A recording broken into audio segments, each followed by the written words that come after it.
Благодарам, почитуван пратеник Костовски. Прашањето е во поглед на унапредувањето на работничките права, а во пресрет или во предвечерието на Меѓународниот ден на трудот 1 мај, што донесува политиките на владата од 2017 година до денеска за подобрување на животот на работниците, за зголемување на нивните примања, придобивки, а што за севкупните работнички права.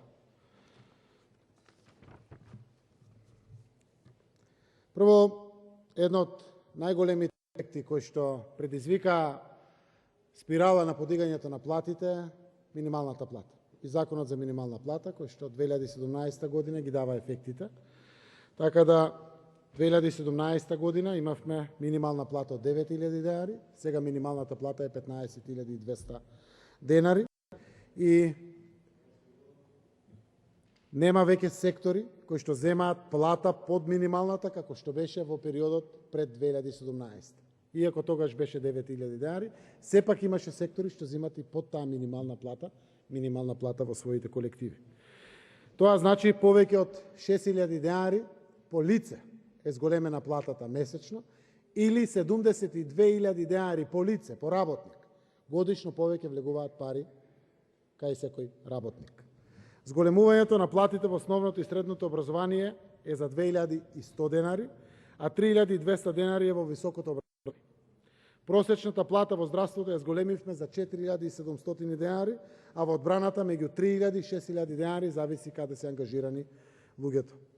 Социјалните работници денеска добиваат плата повисока во просек за 6.700 денари во однос на 2015 година, а платата на воспитачките во споредба со истиот период е зголемена за скоро 5.000 денари. Во земеделството како гранка, освен што ја изедначивме минималната плата во овој сектор, како и кај сите останати сектори, платите се зголемени за 4.600 денари. Преку субвенционирање на придонеси на фирмите за зголемување на платите на работниците до 6.000 денари, 200.000 работници широм целата држава имаат зголемување на своите плати. Историската неправда кој стечајните работници ја реши македонскиот парламент со законот за стечај и неколку пати унапреден. 12.000 стечајни работници добиваат месечен надоместок од 8.000 денари. Се работи на ново законско решение за оние последните кои што се останати да бидат исто така офатени.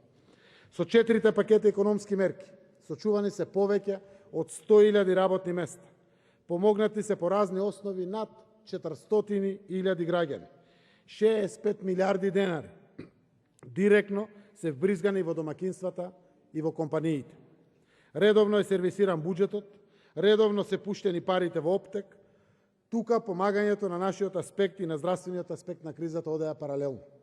Државата си има откажено од приходи за реализација на мерките и е подготвена и да развива мерки за помагање на граѓаните, сиромашните, работниците, домашните предпријатија.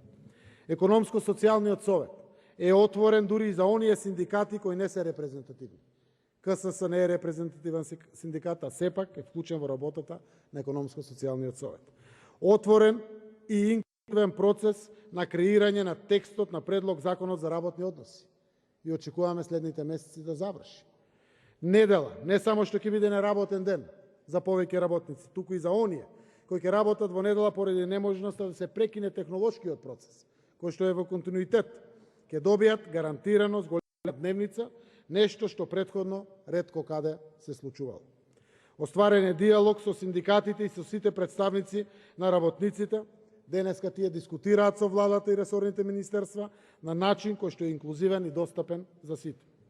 Со колективниот договор е предвидено изголемување на платата на наставниот и на наставниот кадар во 2021 година во високото образование и науката.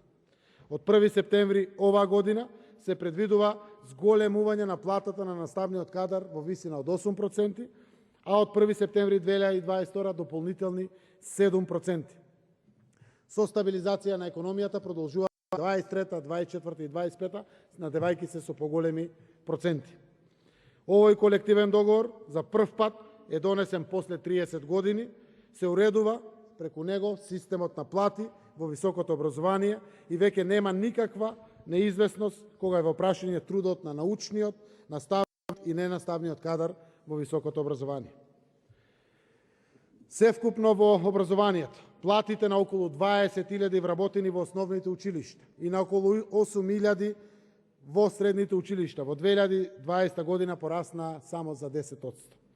Заедно со покачувањето на платите на вработените во високото образование со околу 4.500 вработени и на вработените во јавно-научните институти, каде што се офатени 220 вработени, се доаѓа до бројка од 32.700 граѓани вработени во образованието и науката, кои во 2020 година добиваат повисока плата.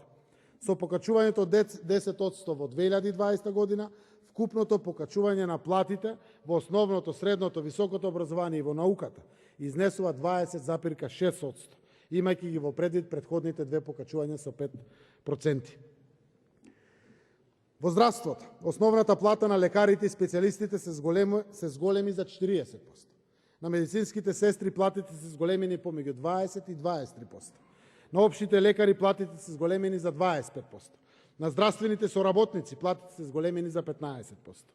Зголемени се и капитациите на матичните лекари.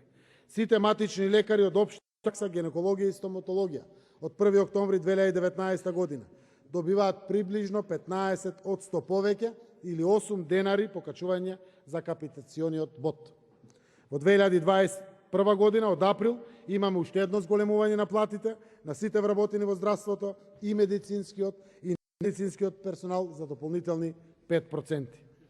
Во социјалните служби во 2019 и дополнително во 2020 година имаме зголемување на платите на социјалните работници и останатите даватели на услуги поврзани со дејноста социјална заштита. И тоа во просек за 20%, односно за 4.367 денари во нето износ во пресек по вработен. На овие 22% имаме дополнително зголемување од 5% согласно Законот за вработените во јавниот сектор.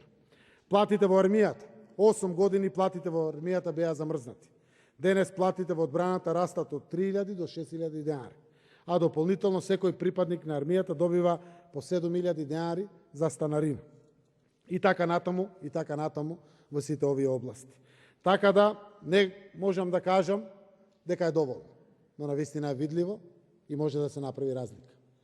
Тоа треба да ни биде мотивација на сите да работиме дефинитивно преку директна поддршка на работниците, на економијата, на сиромашните граѓани, која што овозможува дополнителни приходи во буџетот, кој што секако постои заради нашите граѓани.